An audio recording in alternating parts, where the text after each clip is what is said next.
27th graders cram into an old minibus. They're from Lagodeki, a town in eastern Georgia.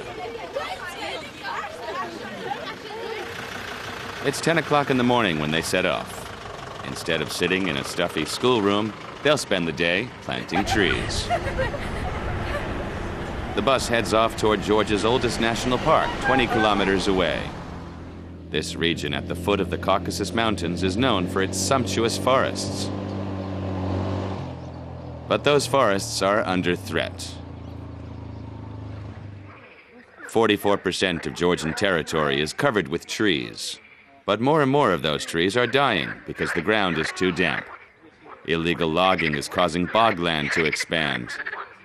As the trees disappear, the slopes they held together are falling victim to landslides. Then floods wash away the fertile earth. The school children want to do their bit toward returning the land to its original state by planting new trees.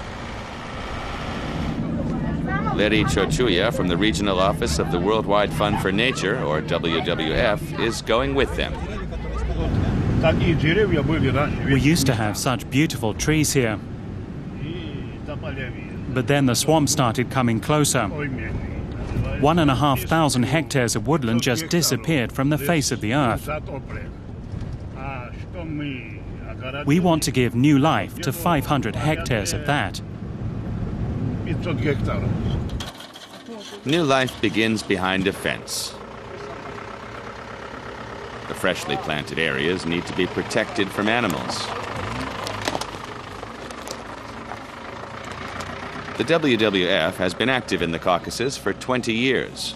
With more than 400 species of tree and shrub in the region, the biodiversity is outstanding. The ground is wet and soggy in patches, and the kids aren't sure where to tread.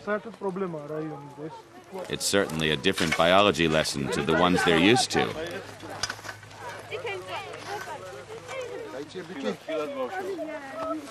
This morning, 100 saplings will be planted under the watchful eye of the forester.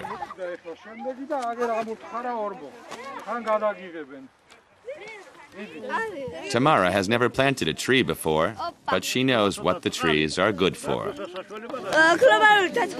The forests release a lot of oxygen into the air. That's healthy. And one day we'll be able to gather mushrooms and berries here, like we used to. The trees are planted to a depth of 30 centimeters.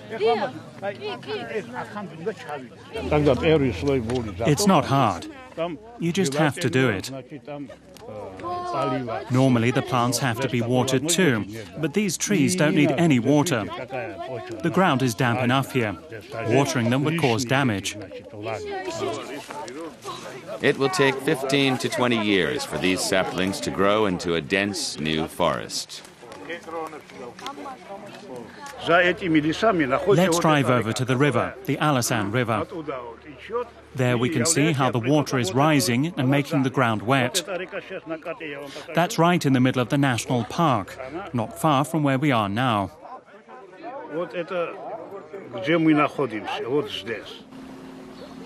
The Alasan Valley is one of the most beautiful in Georgia. In the 19th century, the French poet Alexandre Dumas described the area in his travel books.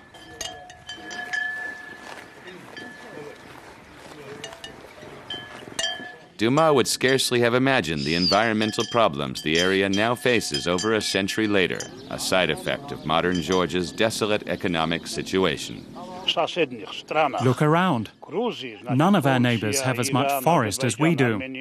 Not Turkey, not Azerbaijan, not Iran or Armenia. And what are we doing with our rich forests? Destroying them. And why? Because we don't care about environmental regulations. Animals are not permitted to graze in the forest, but the rule is ignored. Or look at the energy crisis we've faced for the last 20 years. People need wood for heating, so they don't freeze. What's more important? Livestock, a warm home, or environmental protection?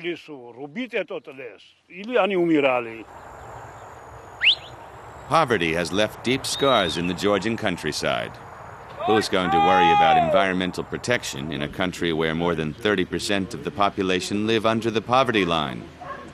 Where most pensioners have to get by on 20 euros a month, and where unemployment is at 14% officially. Independent sources estimate the unemployment figure to be as high as 30%. Georgia's long path toward independence in the late 20th century, the peaceful revolution at the start of the 21st, and the 2008 war against Russia have weakened the economy. Environmental protection was low on the list of priorities. But now a few projects are slowly being initiated to change that. Georgia wants to defend its natural heritage for coming generations. After 4 hours, the open-air biology lesson ends. The teacher is proud. It's fantastic the way these school kids are helping to make our country beautiful again, the way I knew it when I was their age. The more we do things like this, the less painful the sight of dead trees will be. I hope to see a beautiful new forest here during my lifetime. There are a total of 11 national nature reserves in Georgia. Nearly all of them are receiving financial support from the West. The German government and the WWF are among those providing funds. One day, these saplings will have grown into trees, trees which will return the Lagodeki region to its original state. Projects like the reforestation of Lagodeki are nurturing the hope that environmental protection in the Caucasus is no longer seen as a luxury. Like Larry Chochuya says, you just have to do it.